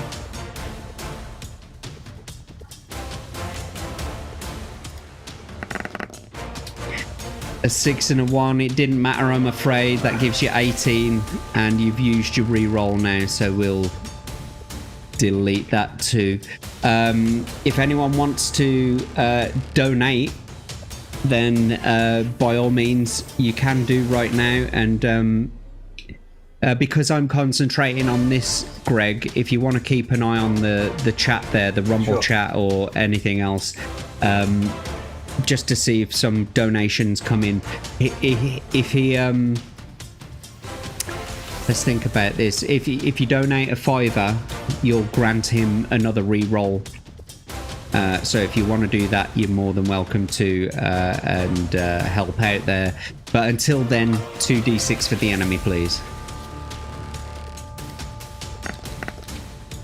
A 5 and a 3 gives them 20 again. Bit high. No. Ah, dearie me, mate. Okay. Dearie me. I'm going to try and conserve a bit of health and roll on my luck. To try and So that reduce. was 15, so you've got to get 11 or below on your 2d6. Okay. Yeah, easily. So now you've got 10 luck back sorry, you've got 10 luck, and we'll give you 1 point back on your stamina. You've now got a stamina of 16. So 2d6 for the enemy, please. Oh!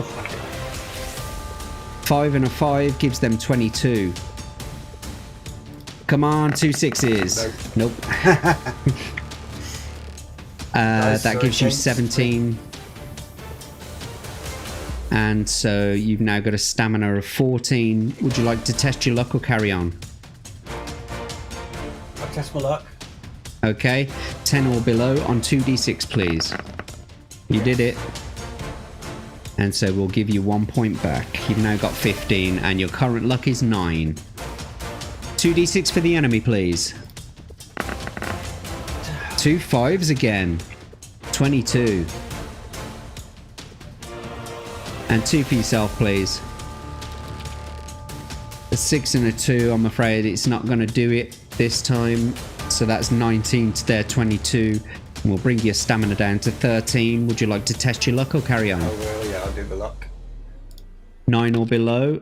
Oh, just about. So we'll give you 14 stamina points, and you're now down to a current luck of 8. 2d6 for the enemy, please. That's better. A 4 and a 1 gives them 17. Come and on. then 2 for yourself, please. A 6 and a 2. Whoop. You've been tipped. I have been tipped. Abe has come in right at the last minute and is granted you a re-roll in a way. Is saying go on, lad. So he's donated you £5. That's cool. You've got the coin come up on screen and everything. You're a streamer, dude. You're a streamer. Would you like to save that, or would you like to buy the re-roll immediately? I'll buy the re-roll. Okie dokie. Have it in the bank because it might save my ass. Thank you, Abe. Abe, thank you so much for your support, mate. We truly appreciate it. It goes to making the stream better, and you've made Greg's adventure just that little bit better. Made so my thank day you so having much. that tip land in my little corner.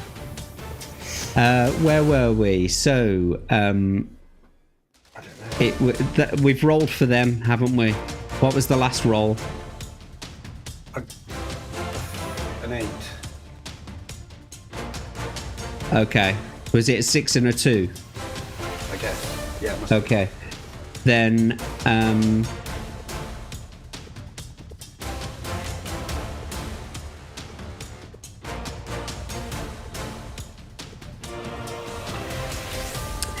give me a second. Now I'm going to have to go and have a look at the dice. So you got a 17. Yeah, that was for them. Yeah. So hang not on. rolled yet? Hang on, I'm just going to double check. You know, just want to make it fair. Yeah. Yeah.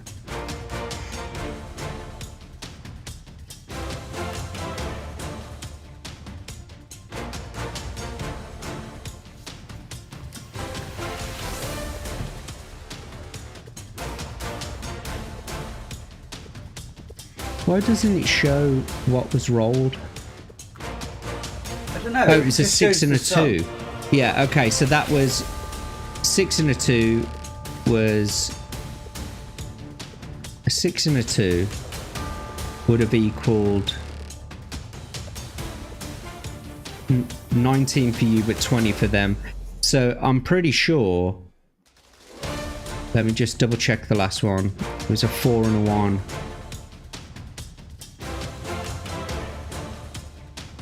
Yeah, okay, so the 6 and the 2, that was your roll. So you won that attack round. Good job. So we brought their stamina down to 10 now. Nice. That could have turned the tide. It could have. So 2d6 for the enemy then, please. That's a big roll. 3 and a 6 gives them 21. Okay. And 2 for yourself, please. A 6 and a 4 gives you 21. You've parried blows. 2d6, 2d6 for the enemy, please. 3 and a 4 gives them 19. Come on, something nice and high now. That's what we need. Well, that's quite A high. 6 and a 4 gives you 21 to their 19. Okay. So that means you've brought their stamina down to 5. So for now... where's it gone? Where's all my music gone? Fuck's sake. For now...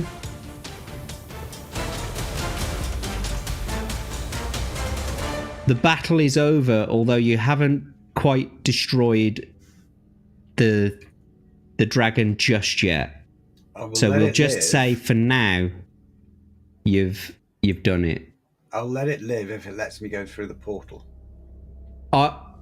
Okay, just be careful of what you choose, okay? Be careful of what you wish for. You've read this before, haven't you? So I've read it all the way through several times. Just be careful what you wish for, and I'm trying not to give too much away. Okay. Suddenly, your weapon is flailing at air. The dragon has changed into an old man with white hair wearing a white robe. Spare me, I beg you, he implores you in his thin, reedy voice. At last you've lifted the curse that was upon me. Only a strong warrior like yourself could have done it. When I came through the portal many centuries ago, I was doomed to stay in the form of a dragon until I was beaten in combat. Now that I am myself again, I can return to my world. Will you step through the portal with me? Will you agree and walk with him into the shimmering silver portal, or will you attack him? Well, changing into an old man has changed things, because the old man must die. It's the mantra of this book for me. So I'm going to attack him.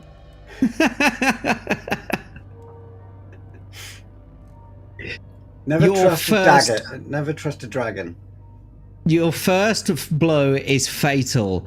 Blood spurts from a gaping wound and the old man falls to the ground. You step back as he turns once more into his normal form, that of a huge red dragon. The guardian dragon of the portal is dead, and you step towards the silver shimmering portal. Yes. Turn to 400. It's that same one from Harry Potter that Sirius Black gets to go through. Before you step through the portal, you drink in the splendid view of this fantastic and magical world for a little longer. The glittering lakes and the emerald forests shimmer in the haze of the heat. The talisman is heavy at your chest. With a final prayer to the All-Mother, you step into the silvery screen of the portal, remembering the Forcrest. You meet no resistance as you pass through the screen. All goes dark, then a very different landscape lies before you.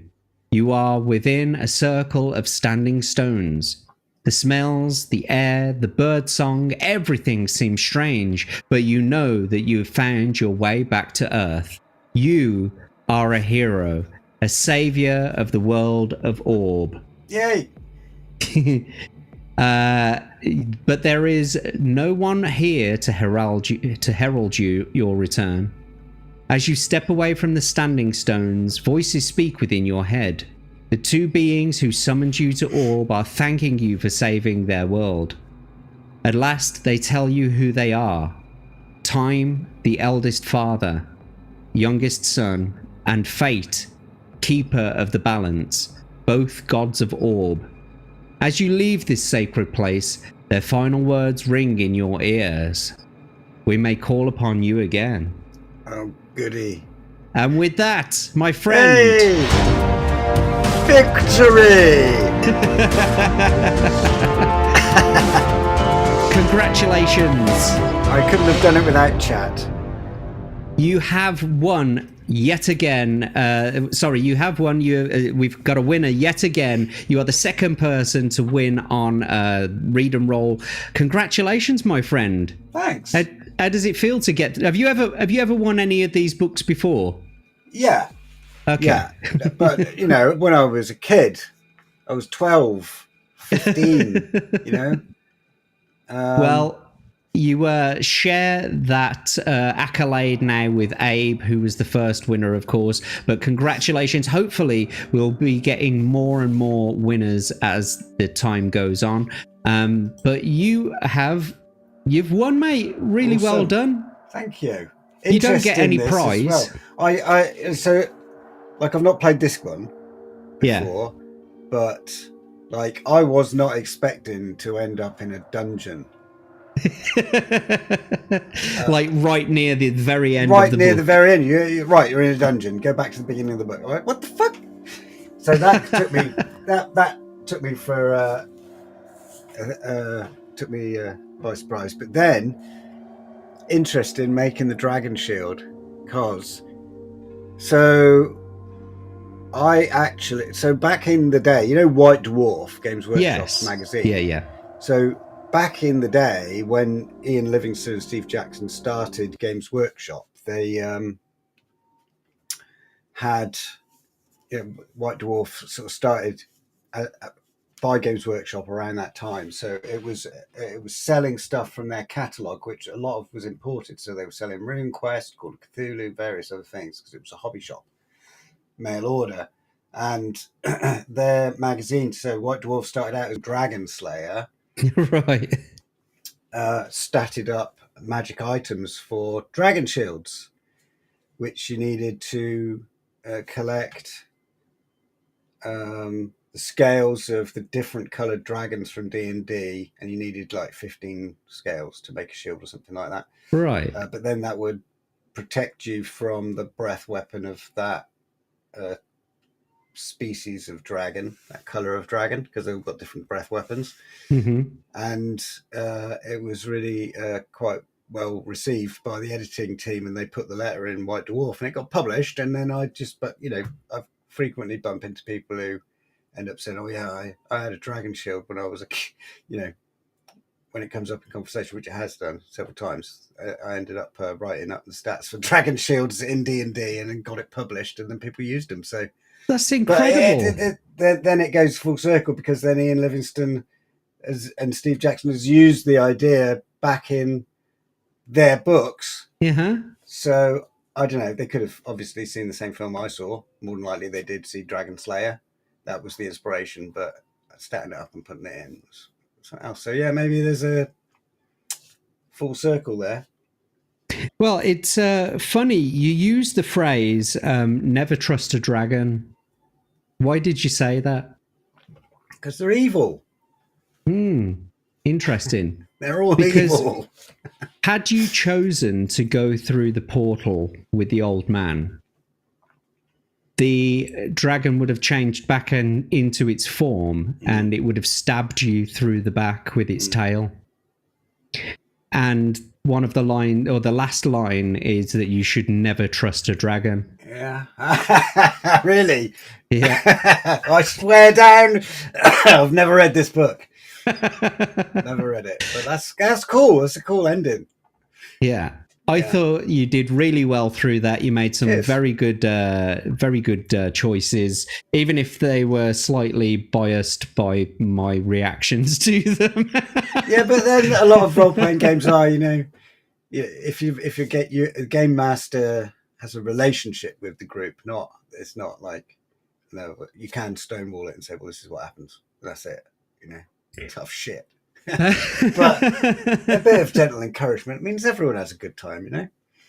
I think you're doing really well with this series as well. You're able to sort of characterize well and breathe a bit of life into situations. I enjoy doing it. Yeah, you can tell. Daramuth doesn't think I do enough characterization. Daramuth is constantly saying that I should read the entire book in a character's voice. It's like, no, I'm reading. Yeah, I'm reading the book in my own voice, and I will do the characters. You're the narrator. The characters just appear very briefly here and there. So but you don't have to do it all in a Scottish accent or anything. the whole thing.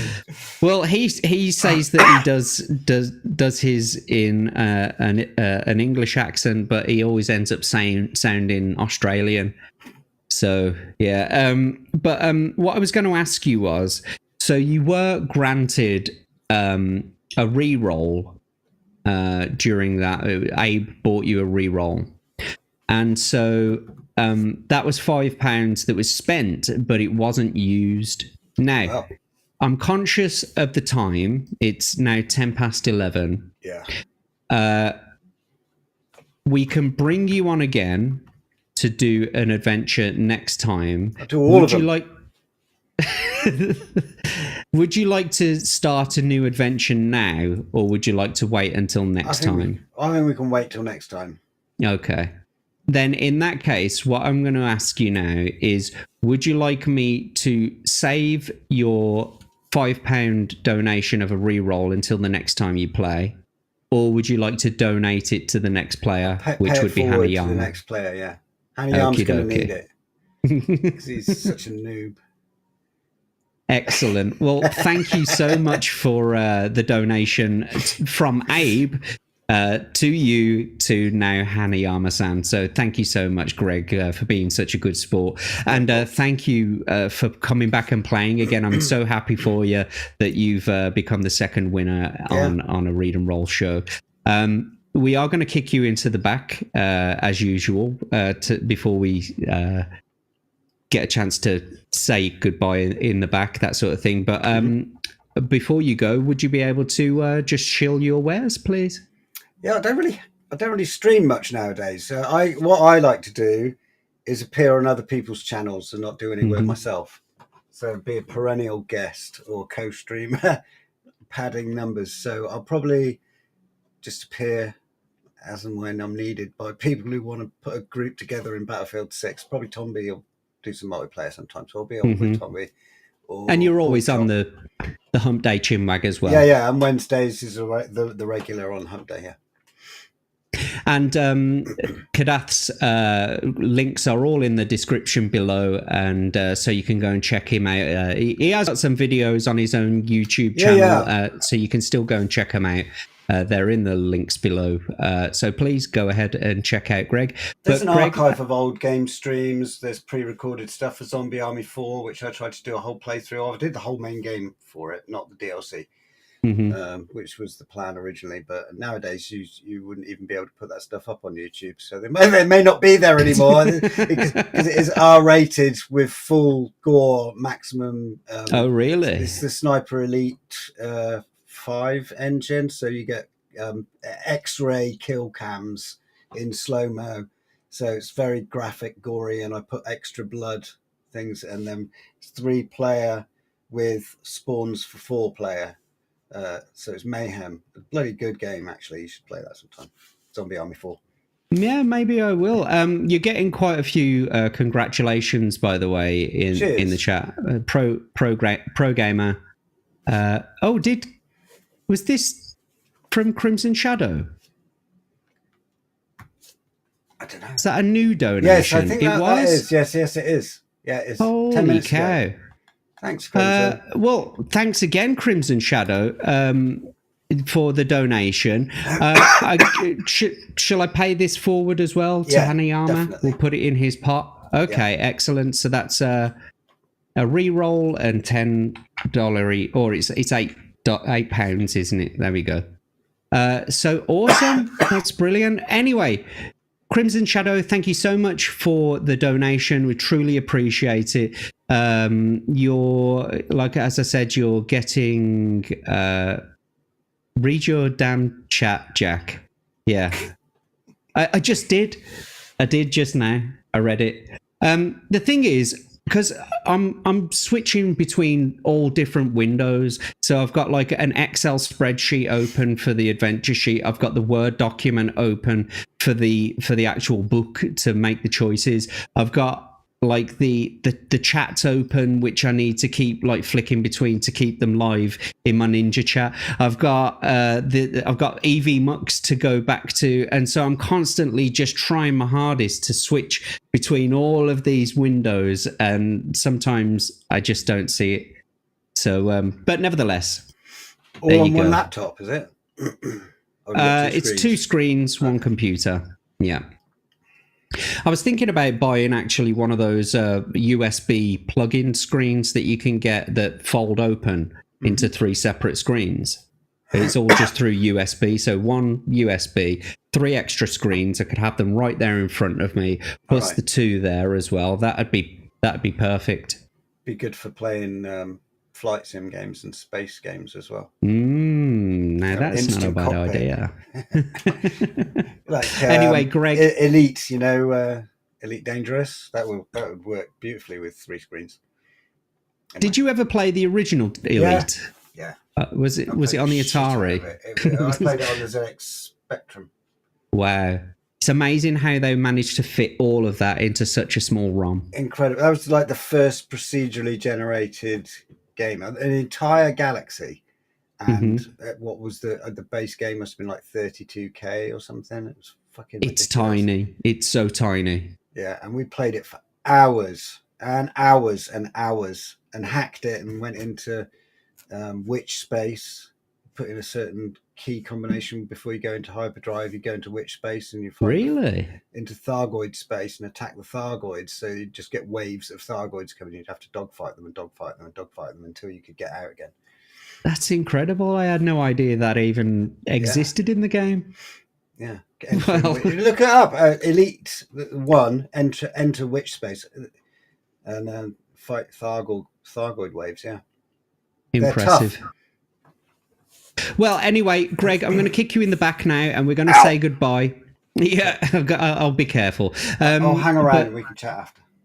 Yeah, wonderful. So thank you so much for coming on the show again and congratulations again. Cheers. But for now, Greg, your adventure is over and we'll see you again soon. See you soon. Look forward to it. Take care, mate. Bye-bye. And I, of course, am Jack Tarlad. You can find me on all of my socials at Jack Tarlad.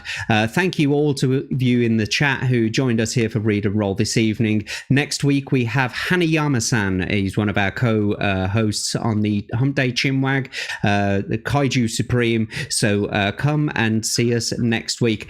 However, until then, and thank you to all of our donators as well. We will be paying those donations forward to Hanayama-san next week. But until then, thank you so much for joining us, and we will see you very soon. Good night.